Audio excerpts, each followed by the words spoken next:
Maayong adlaw ka natong tanan mga kaigalaan, mga kaigsunan. Welcome na sab kita ning ato nga pagpanag-uban. Alang usab sa ato nga pagpadasig nining ato nga pagkinabuhi nining hinapos nga kapanahonan. Karon mga higala ato nga pagkamasayran ning usa ka mensahe, the urgency of revival. Magampo ta.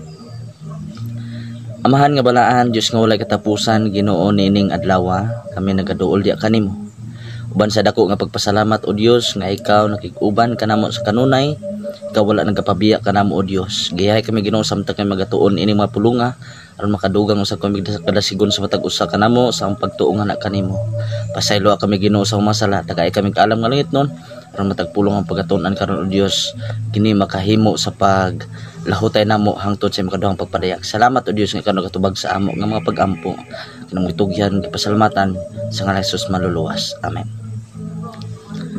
Mga kaigsunan, unsa ang ato nga buot pasabot when we say the word urgency? Urgency of revival. Urgency means, from the word itself, urgent is a state of being urgent, sa pagka-madali.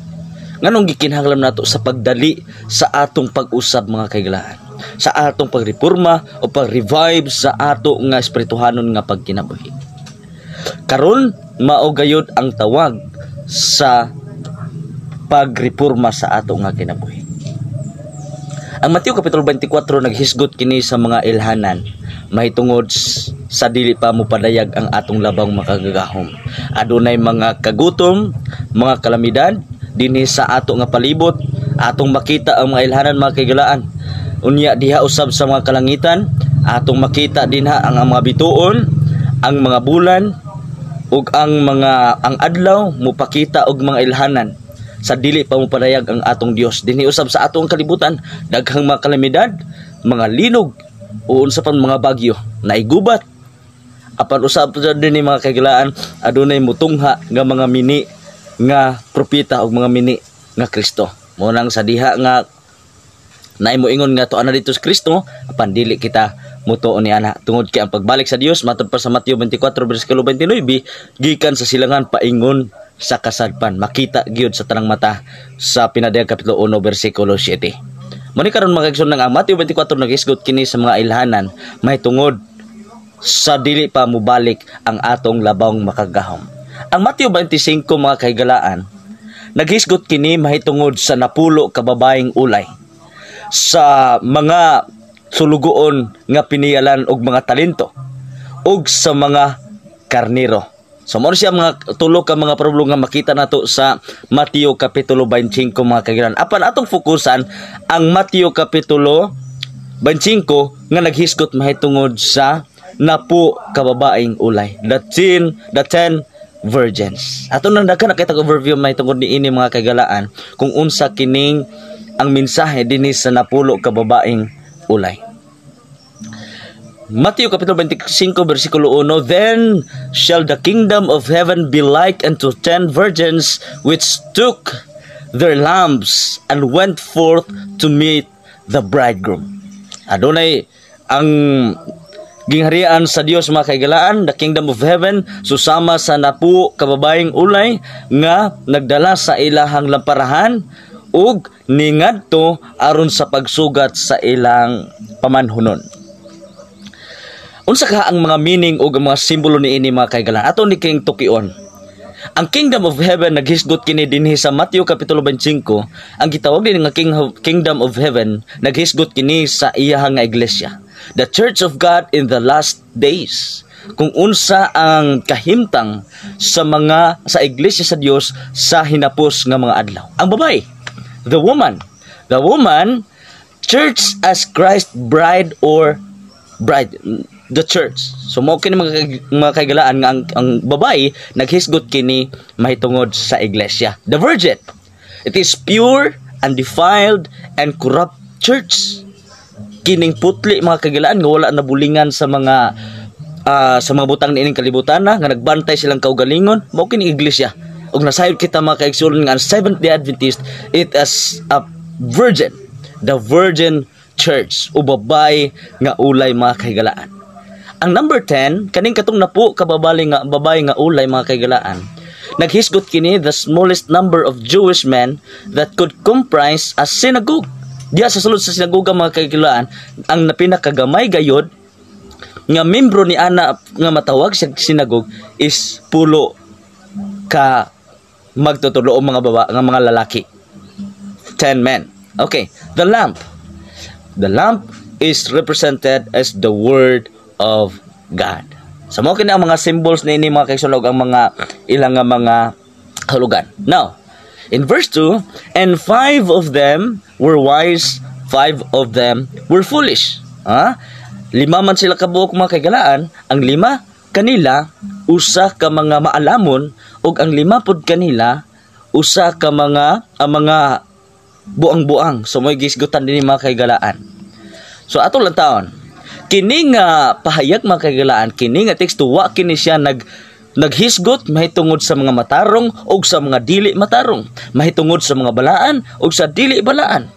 Nawala usab kini naghisgot ngadto sa mga taong maayo ug sa tao nga dili maayo, ngadto sa mga tao nga masunundon ug sa dili masinuroron.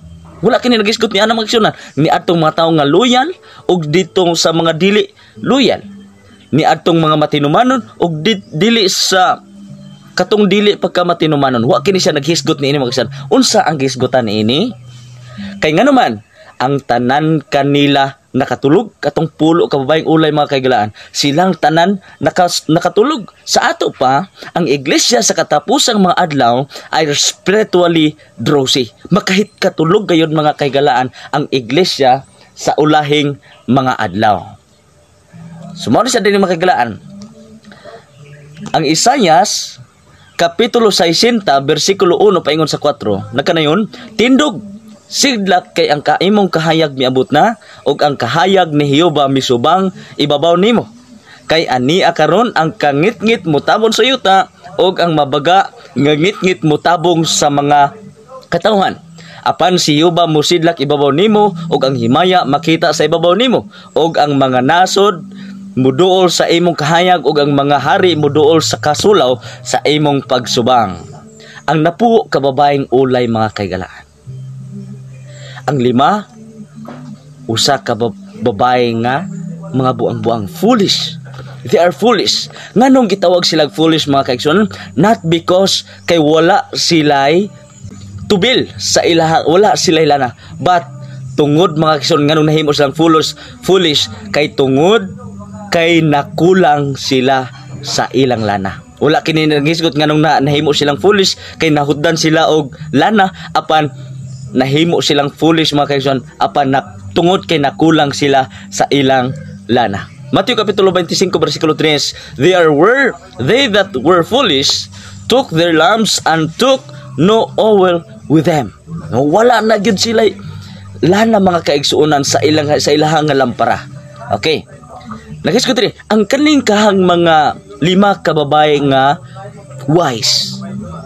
Matod ba mga kaigsuonan kining 5 ka babae nga wise tungod kay aduna sila'y enough oil. Mao nang gideclare sila dinhi mga kaigsuonan sa Mateo kapitulo 25 nga naay sila'y enough oil nga mag-keep ang ilang lamp burning. So nagisgot po kini diri mga kaigalaan. Ang lamp dinhi mao kini siya dinhi, ang lamp mangod mga kaigalaan, gamay ra gini siya og masulod kining ilahang lampara, gamay ra gini masulod nga oil din ha. Apan gikinahanglan nga naa gyud kay sudlanan sa imong oil para itimbol dito sa imuhang lampara. Muna mga kaigsoon, ang Mateo kapitulo 25 5:13 naingon ri ang mga bridegroom nitari, they all sleep. Ang katong mga babae mga kahigalaan nga napo ka babaeng ulay nakatulog sila. And then at the midnight a cry was heard. Sa diyang tunga na gid sa kagabion mga kaigsoon sa ilang pagkatulog, there was a cry was heard. Mao kini ang pag-abot sa maong ilahang pamanhunon. All of them are awake. Foolish ask, nangutana sila, nangayo sila ngadto sa mga 5 ka babae nga wise mga kaigalaan, katong mga 5 ka babae nga foolish. 5 virgins katong mga foolish mga kaigalaan, nangayo sila dito sa mga wise. But the wise just have enough oil para lang giputo sa ilang kaugalingon mga kaigalaan. They buy oil but the door was already shut. Niadto sila sa kuan sa tindahan aron mopalit na og kanang lana, apan sa dihang nibalik sila na close na ang pultahan sa balay sa pamanhunon. They begged the Lord, Lord, open the door. Ginoo, ablihi ang pultahan, ablihi. Kay musulod kami. But the Lord say, I do not know you. Pagkapait mga kagalaan. Pagkapait pamalandungon, kung sa diha nga sa panahon nato karon, abli pagayod ang kaluwasan. Abli pagayod nga aduna pa kita higayon nga makahimo kita sa pagsulod sa kaluwasan sa Dios, makahimo kita sa pagtagbo sa atong pamanunon nga mao si Ginoong Hesukristo. But then, if we are lack of oil sa ato nga kinabuhi mga kaigalaan, God close the door for us. Iyang siradan ang mao nga pultahan mga kaigalaan. And then the Lord say, I do not know you. Pagkapait pamalandungon mga kaigalaan, may tungod ni ining panahon na. Why does Jesus use the symbolism of oil? Ngano man kinahanglan maginato mga kaigalaan sa atong espirituhan nga pagkinabuhi nga naa gyud tay enough oil. Unsa man day ang ginabuot pasabot kung maghisgot kita sa oil ni ining mao nga parabulo. Naay tulo ka rason ni ini mga kaigalaan. Una, in the Old Testament, oil symbolized the total consecration. Sa katong kamadaan nga testamento mga kaigsunan, ang oil din na nagsimbolo kini sa totalidad sa konsekrasyon ngadto kanimo. Consecrate the temple, the articles, the anointed priest. Kung idihog ka nga usa ka kapari mga kagalaan, na anointed priest, mao kini siya ang oil isimbolo labi na gyud sa usa ka hari. Mao kana ang unang rason mga kagalaan. Ang ikaduha, represented healing. Especially kato bitong story sa Good Samaritan, put oil in the wounds, gihatag iyang gibutangan og katsading nakita niyang usa ka tawo nga samaron, iyang gibutangan og oil para maayo. Nagpasabot kini ang oil nagpasabot sa pag-ayo. Represented healing. In James 5 verse 14, oil for sick. Alang diha sa katong mga nagbalatian katong mga elders, mga elders aron magpa-pour tag oil aron maayo gid ang ato nga mga balatian. And represented healing means healing the scars in our heart because of sin. Ang oil mga kaigsuonan mao kini ang moayo kanato tungod sa ato nga mga sala. Then ang ikatulong nga rason mga kaigsuonan, ang oil nagsimbolo kini sa emulation or witnessing. The lamp fueled by oil gives light in the sanctuary to become his witness and share the torch. Kining oil mga kaigsuonan mao kini siya gamiton para gyud ang usa ka lampara magpadayon sa siga aron makadan-ag kini sa makadalanan uban ni adtong mga katawhan. Foolish depended on oil they have acquired in the past. Pagka mao gini ang nakahimong sayop mga kagalaan sa ato usab nga pagkinabuhi, sa ato nga pagkinabuhi nga espirituhanon mga kagalaan, usahay mo depend kita sa kaniadto. Usahay mo depend sa kita sa atong kaugalingon sa kanhi nga mga kapanahonan. Apan mao kini ang ato nga tumalon mga kaigalaan. Matod pa sa Christ Object Lesson, page 411. The Spirit works upon man's heart according to his desire and consent, implanting in him a new nature. Mao kini ang Espiritu mga kaigsuonan, mao kini ang musulod sa atong kasing-kasing ug maghimo kini sa ato nga desire ug sa ato nga consent mga kagailaan ug maghimo kini sa atong pagkakita. Pagka bag-o nga binuhat kung kining balang espiritu naa dinhi mga kagailaan sa atong kasing-kasing. Remember, the church in the last days are spiritually drowsy.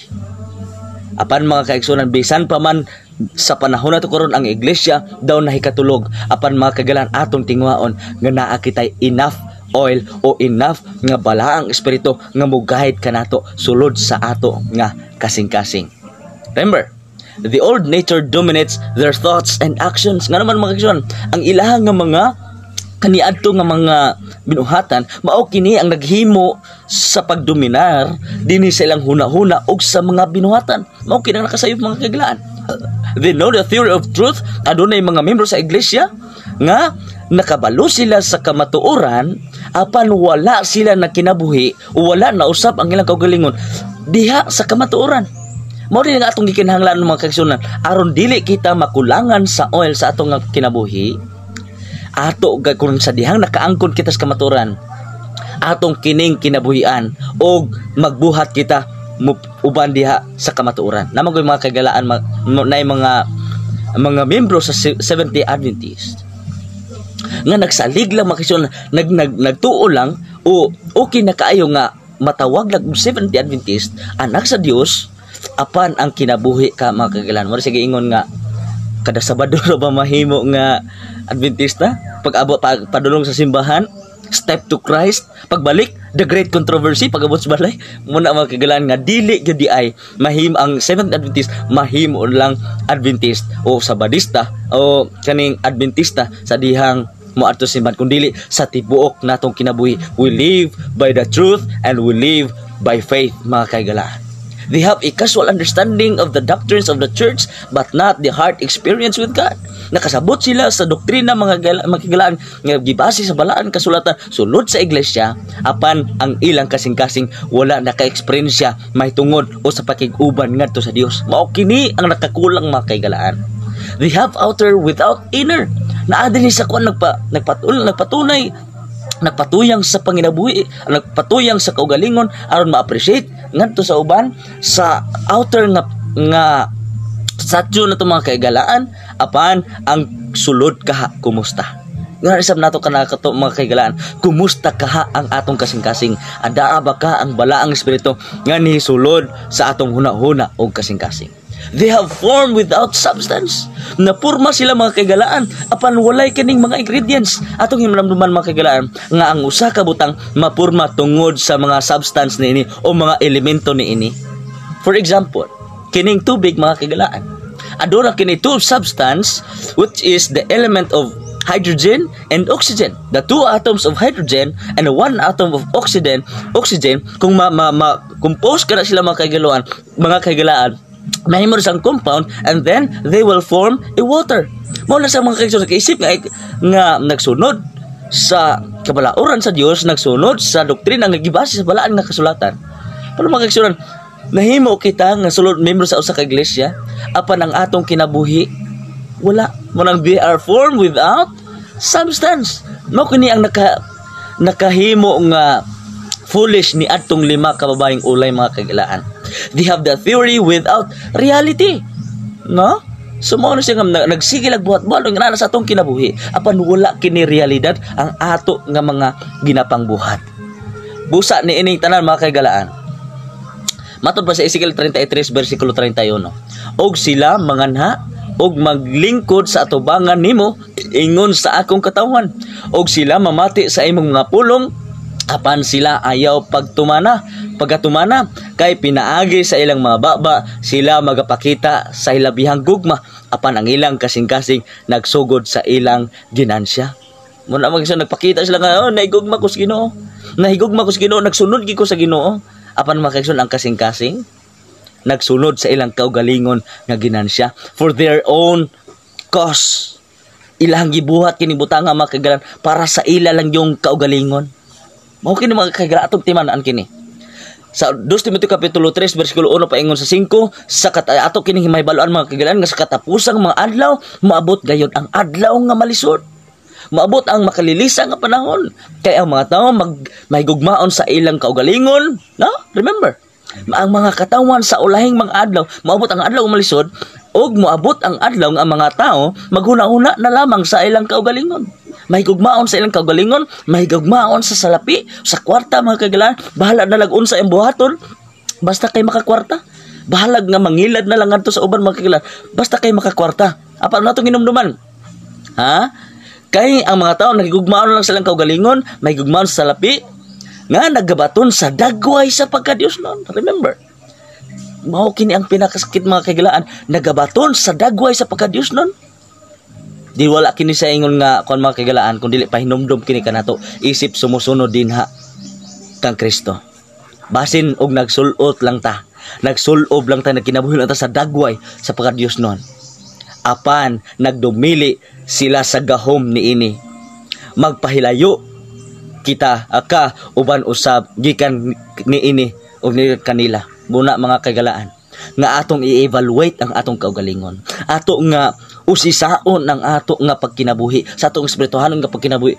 Kung kita aduna baka kitay enough oil. Bisan pa man mga kagalaan, moabot kita kaluya, moabot kita og katulugon sa atong espirituhanon nga pagkinabuhi. Apan ato nga hinumduman gayod dinhi sulod sa ato nga kasing-kasing nga ang balaang espiritu will keep us burning sa ato nga pagtuo mga kagalaan. It is the Holy Spirit will make our faith burning. The Holy Spirit mga kagalaan.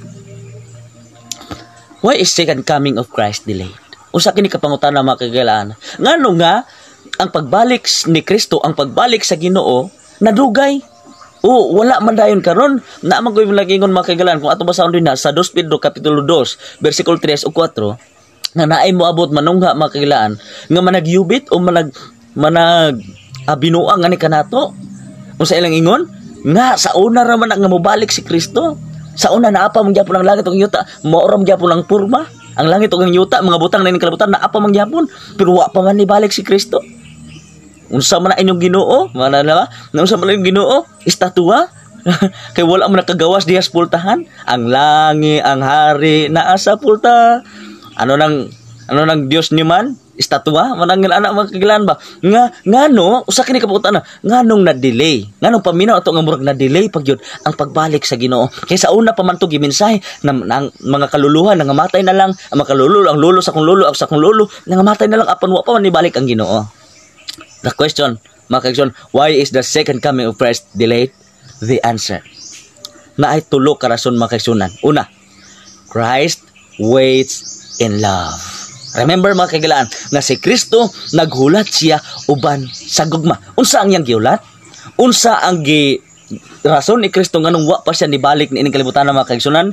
Tungod gusto niya nga ang tibuok katawhan makasayod sa balaang kasulatan, labi na gyud mga kaigalaan sa mensahe sa maayong balita ngadto sa tibuok kalibutan. Busa ang Mateo kapitulo 24 bersikulo 14 ug igawali kining maayong balita sa gingharian nga tibuok sa tibuok nga kalibutan aron pagmatuod sa tanang mga nasod ug unya mga magaabot ang katapusan. Ang purpose sa Ginoo mga kaigalon nganong wala pa siya nibalik karon kay gusto niya nga ang tanang tao ngadto sa tibuok kalibutan manag-angkon sa paghinulsol o managpakabati sa mensahe sa balaang pulong sa Dios o sa balaang kasulatan. 2 Pedro kapitulo 3 bersikulo 9. Ang Ginoo dili magalangan sa may tungod sa iyang saad. Wala siya nagalangan mga kaigalaan sa iyang saad nga siya mobalik. John 14 verse 1 to 3. Let not your heart be troubled. You believe in God, believe also in me. In my Father's house are many mansions, and if I go and prepare a place for you, kung makaandam na kung lunaalang kaninyo, mubalik ako pag-usap ba o kanang saan mga kaigalaan. Apan dinhi atong makita nga Ginoo dili langayan. Wala siya nagalangan may tungod sa iyang saad mga kaigalaan nga siya mubalik. Ingon sa paglangan nga ginahuna sa uban, mo nang ang uban nagunahuna mga kaigalaan, mo pa nibalik ang Ginoo. Dili tinuod nga mubalik siya. Apan siya may pagka mapailubon alang kaninyo. Nagpailob ang atong Dios mga kaigalaan. Sanglit dili buot nga may bisan kinsa nga mawala. Dili gipakita mga kaigsoon ang gugma sa Ginoo nga ang tanan unta, ang Ginoo nagatinguha nga ang tanang tao maluwas unta. Panganong unta mga kaigalaan kay tungod kay nagdumili sila nga sila mismo o ang Dios makaluwas ngadto kanila. Sanglit dili buot nga may bisan kinsa nga mawala, kun dili nga ang tanan makadangat sa paghinulsol. Ang purpose sa Ginoo mga kaigalaan ngano nga uniining panahon na wa pa siya nibalik tungod kay gusto niya nga kitang tanan managsangpot sa paghinulsol. Buhat kapitulo 17 bersikulo 30 nga wa nag-iisip sa Dios ang pagkaignorante kundili ang sugo sa Dios nga ang tanang tao musangpot sa paghinulsol o makadangat sa paghinulsol. Ngano mga kaigsoon unsa hinulsolan? Ang atong mga sala. Mao kini ang atong sala mga kaigsunan nga mahimo nga mawad-an kitag oil, mahimo nga mapalong ang atong pagtuo tungod sa sala. nining ato sa atong nga kinabuhi, sa atong kasing-kasing. Busa ang Dios mga kaigalan, naghulat siya kanato karon. Naghulat siya nga mosangpot kita sa paghinulsol. Ang Dios dili wala siya nagalangan sa iyang saad nga siya mobalik mga kaigalaan. Ikaduhang rason, Christ waits for His church to reveal His incredible character of love to a waiting world and watching universe. Nagpakita gid siya, naghulat si Kristo mga kaigsunan nga ang iyang iglesia magapakita sa iyahang kinaiya. Kita nga mga kagalaan, mga Seventh-day Adventist, Iglesia Adventista del September dia, kinahanglan nga ang Dios naghulat kanato nga mapakita nato ang gugma ni Kristo ngadto sa tibuok katawhan. Mapahat nato ang mensahe sa maayong balita ngadto sa tibuok kalibutan. And that is why we have the Great Commission. We have to spread the word of God throughout the world, and let us spread the gospel of salvation that God has entrusted us. Mao na mga kaigalaan nga ang Dios niining panahon na mao nang naghuna-una kita nga na-delay pa ang pagbalik sa Ginoo tungod kay Christ. Tungod ikaduhang rason, si Kristo naghulat nga ang iyang iglesia mupadayag sa iyang kinaiya. This will begin in us. Dinhi kini magsugod sa ato nga kinabuhi mga kagalaan. Ikaw mismo, ako mismo, dinhi magsugod ang kinaiyan ni Kristo nga makita sa tibuok kalibutan. The waiting world and watching universe. Remember mga kagalaan, ang kalibutan karon naglantaw nga ni kanato. The Seventh-day Adventist is the center of people's attention. Muna ang sa ka-Adventista mga kung masipad gani, dali kina makita sa uban. Remember, we are the model. Kita ang ehemplo mga kaigsunan. We are the example of the believers o sa mga unbelievers mga kaigsunan. Christ wait for you to reveal His incredible character of love to a waiting world and watching universe. Mo sa din mga kagalaan. In Christ of Revelation, page 69, Christ is waiting with longing desire for the manifestation of Himself in His church. When the character of Christ shall be perfectly produced in His people, then He will come to claim them as His own. Pagkanindot mga kaigalaan, ang Dios si Kristo gayud naghulat lang yun kanato nga atong ipakita ang kinaiya ni Kristo sulod sa iglesia. Munang wanay panahon mga kaigalaan sa pagsumpaki sulod sa iglesia, wanay panahon sa pagdinumtanay sulod sa iglesia, wanay panahon sa pagpanghinaway o paghimantay sa ato nga mga kaigalaan, kundili atong ipakita ang kinaiya ni Kristo sulod ni ining iglesia. Christ is waiting for that mga kaigalaan. Naghulat gayud si Kristo nga ato kining mapakita ngadto kanila. Desire for the manifestation of Himself in His church. Remember, ang naghulat si Kristo mga kaigalaan nga ato nga mapakita ang iyang gugma dinhi sulod sa iglesia ug ato mapakita ang kinaiya ni Kristo sulod sa iglesia. Remember, we are the church. Kita mao ang iglesia mga kaigsunan. When the character of Christ shall be perfectly produced in His people, sa diha mga kaigalaan nga mapakita na nato ang kinaiya ni Kristo dinhi sulod sa iglesia. Kita magtinabangan mga kaigalaan nga papakita nato sa Kristo niining iglesia ha? Then God, Christ, He will come to claim us as His own. Pagkanindot mga kaigsunan, muanhi siya o kuhaon ta niya isip nga iyang mga katawan. Pagkanindot mga, remember, ato gining hinumduman mga kaigsunan nga ato gayon ipakita ang kinaiya ni Kristo sulod ni ining iglesia. 3, ikatulong nga rason mga kaigalaan. Christ waits for the full manifestation of wickedness to be revealed in this world. Sa diha mga kaigalaan nga kita mo sangyo sa may balita ngadto sa tibuok kalibutan, ato na silang mahibalo. Ang Ginoo na bahala nini mga kaigalaan. Naghulat siya ng mga tao nga makasasala o ang tao nga manilapason ni ining kalibutan na full manifestation of wickedness to be revealed in this world. Full manifestation. Mao ginaghiulat mga kaigalaan. Atong hinumduman ang tulo ka rason mga kaigalaan. Christ wait ubanan sa gugma nga ang tanang tao mo nagsangpot sa mga pagkasaylo. Si Kristo makisunan ikaduha, si Kristo naghulat siya nga ang iyang kinaiya mapakita sulod sa iglesia. within the Seventh-day Adventist Church. We are bringing the truth. We are bringing the gospel of salvation. Busa mga kaigsunan, atong ipakita ngadto sa tibuok kalibutan nga anaa kanato ang tinuod nga kinaiya ni Kristo. Remember in Revelation 14 verse 12, here are the patience of the saints. Here are those who keep the commandments of God and have the faith of Jesus. Nagkupot usab sa tinuohan ni Kristo, nagtuman sa kasuguan sa Dios, sa napulo ka sugo ug sa tinuohan ni Kristo. Remember, here are the patience of the saints. Ani ang pagkaminatuson sa mga balaan. Ani ang nagbantay sa kasuguan sa Dios ug sa tinuohan ni Jesus. The book of Revelation, in Revelation chapter 14, verse 14 to 20, na ay duha ka harvest din hi mga kaigsunan. Na ay gipadayag din hi may tungod sa duha kapag harvest. First, adunay usa ka anghel, na ay duha ka anghel mga kaigilan. Ang una, nagdala siya og sickle aron sa pag-harvest ngadto sa mga sa grains, sa mga kuan mga kagilaan ni atong mga wet sa grains. Mato pa, the harvest of golden grain is a community of believers who reveal His grace and love through their obedience. Ang kining harvest sa grain mga kayo nagsimbolo kini sa iyang makatawhan sa Dios nga iya kining kuhaon sa diyang pagbalik sa Ginoo. Nag-harvest siya mga kagalaan sa iyang nga mga katawhan kadtong nipakita sa iyang gugma sulod sa iglesia. Nining usa ka iglesia mga kagalaan nga nipakita sa tinuod nga kinaiya ni Kristo, mao kini pag-harveston sa Ginoo. Atong hinumduman mga kagalaan, atong paningkamutan nga mahapil kita niining unang harvester mga kagalaan. Mo ang pag-harvest sa the golden grain. We are precious in the sight of the Lord mga kaigalaan. Ang ikaduha nga harvest din ni mga kaigalaan, naghisgot kini may tungod, the harvest of grapes reveals the full display of rebellion, wickedness, and sin of our world.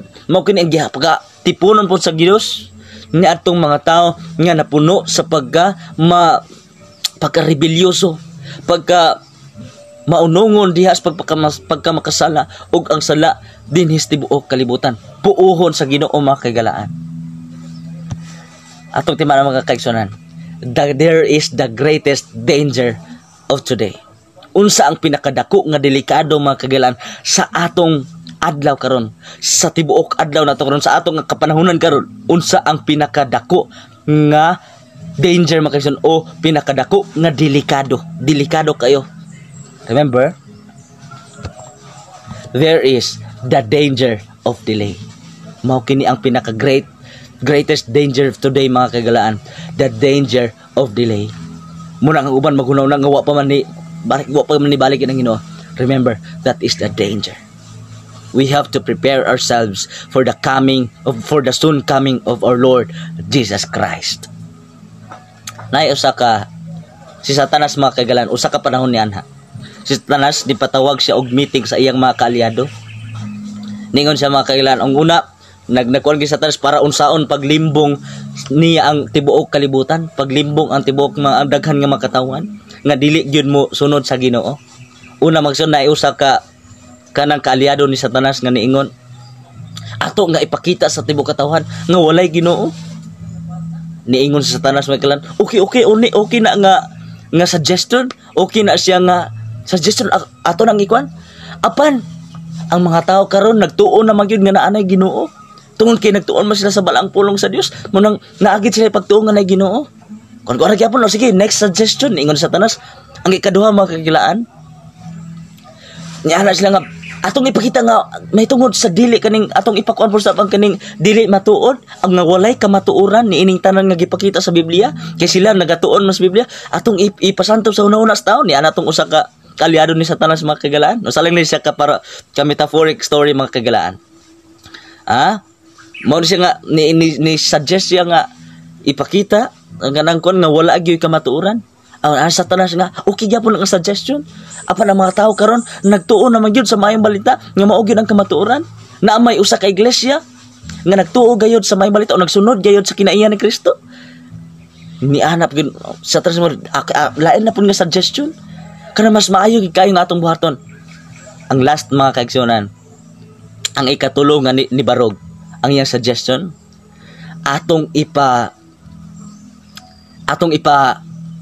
ispakuan sa mga tibuok kalibutan sa mga tao nga naglangan ang Ginoo sa pagbalik. Pagkunaw ni Satanas niya, tuon no, sakto kayo nga dugay pag yun nga itong ipakon nga dugay pag yun mo balik si Kristo muna ang mga tao para magpatuyang na lang sa ilang kaugalingon, para magpatuyang sila sa ilang kaugalingon nga buluhaton sa pagpakasala. Aki nindot kay na nga suggestion para puningan sa Satanas magagilan, it is the greatest danger of delay. Mao kini ang bugna gyud sa kaaway mga kailan nga ipasanto sa unang sa tao nga ang Dios dugay pag yun mo balik o di na yun mo parayag ang Ginoo. Remember, there is the greatest danger of today, the danger of delay, kanang pagkalangan mga kagalaan. Mo sang giskutan din ni, time is short and our force must be organized to do a longer work. We are now living in the closing scenes of the world history. Let men tremble with the sense of the responsibility of knowing the truth. The ends of the world are come. Proper consideration of these things will lead or make an entire consecration of all that they have and are to their God. Muna mga kagalaan, ang panahon duol na lang kaayo. Time is short. Ang atong kusog mga kagalaan, isip usa ka iglesia, isip usa nga nagdalar ni ining kamatuoran mga kagalaan. We must gather our forces to do the longer work for spreading the truth. We are now living the closing scenes of the world history. Nasayod kita nini mga kagalaan. Nakita na nato ang mga ilhanan sa Matthew 24. Nakita na nato kini mga kagalaan. Unsa pa man ang atong pagaduha-duhaan. Nga ang pagbalik sa Ginoo duol na lig kaayo. Let men tremble with the sense of the responsibility of knowing the truth. Gikinahanglan nato mga kagalaan nga mga katawhan managpahimo sa pagsaksi may tungod sa kamatuoran. The proper consideration of these things will lead to make an entire consecration of all that they have and are to be their God. But the wise took oil and their vessels with their lamps. Remember mga kaibigan, katong 5 kababay nga maalamon. 5 women who are wise. Remember, they have enough oil. Ato na kining hinumduman mo kaibigan, they keep their lamps burning because of the Holy Spirit. Muna atong gikinahanglan sa atong kinabuhi nga ang ato nga kaugaling atong pagtuo nagapadayon sa pagsiga mga kaibigan aron mo danag kini sa tibuok kalibutan ug makita sa mga tao. Let your light so shine before men ug makita sa mga tao ug sila makahimaya sa amahan nga naa sa langit. Mao kini mga kaibigan atong panigamutan na we have enough oil in our spiritual life. Adunay usa ka customary sa Hudyo mga kaibigan. Kung ang usa ka Hudyo mukaon na siya, nagi na siya kana bitang sa iyang patunganan makisanagi na siya gitawag og kanang napkin or kanang panyo baka karon o panapton mga kagalaan. Sa diyang mukaon gini kanang mga ilahang mga agalon nagi na panyo din na. Sa diya ang customary nila mga kagalaan, sa diya nga ang ilang master mubiya din na sa lamisa unya ilang lantawon katong panyo. Kun depende sa form sa panyo mga kagalaan. Kung lukot pa gani ang panyo, dili gina nila hipuson ang kanang tanang pagkaon na sa lamesa sa ilang agalon. Di gina nila hipuson kay nagpasabot nga mubalik pa tong ilang agalon og lingkod dinha sa lamesa. Mukaon pa to, mubalik pa to og kaon. Apan sa diha mga kagalaan, ang timailan sa mga sulugoon sa diha nga mobiya ang ilang agalon diha sa iyang gilingkuran sa lamesa sa pagkaon, kung napilo na gani itong napkin makison, kung napilo na gani itong panyo, nagpasabot nga pwede na nilang hipuson ang mga pagkaon nga naa sa lamesa o ang mga salin mga kagalan, pwede na nila hipuson kay nagpasabot nga dili na mobalik ang ilang agalon sa paglingkod ni ana. Ato kining hinumduman mga kagalan sa pagkamatay ni Kristo.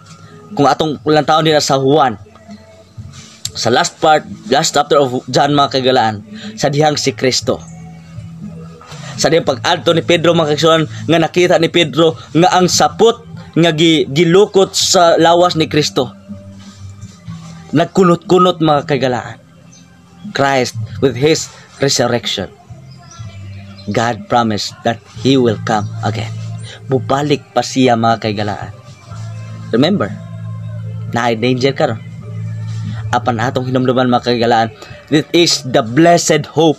Mao kini ang atong paglaom. Christ will come again. Mubalik pa siya mga kaigalaan. Mao siya giingon din niya. He is not in delay. He will surely come. Jesus will come. Amen. Remember mga kaigalaan, sa atong espirituhan ng pagkinabuhi, ato gayud nga hinumduman that Christ will come again. He will surely come again. Let not your heart be troubled. You believe in God, believe also in me. Jesus said, Jesus will come again. Mag-ampo ta. Amahan nga balaan, Diyos nga walay katapusan, Ginoo salamat kayo. Nining matahom nga adlaw, nga kami nakahimo sa pagtuon sa imbalanong pulong o Dios. Halangdon kini mahitungod kanamo Ginoo, aron sa pagpadasig usab sa among kaugalingon, nga anaa kami enough oil o Dios angtod sa imong kaduhang pagpadayag. Salamat kay Ginoo sa paglig-on sa pagtuon nga kanamo. Salamat sa balahang espiritu nga mo magagiya kanamo sa tibok adlaw sa among kinabuhi. Amo ikaw ginadayeg o Dios, ipasalamatan. Kinatugyan ang kinabuhi nga kanimo, pinaagi sa ngalan Jesus nga among Dios ug maluluwas. Amen. O amen. God bless.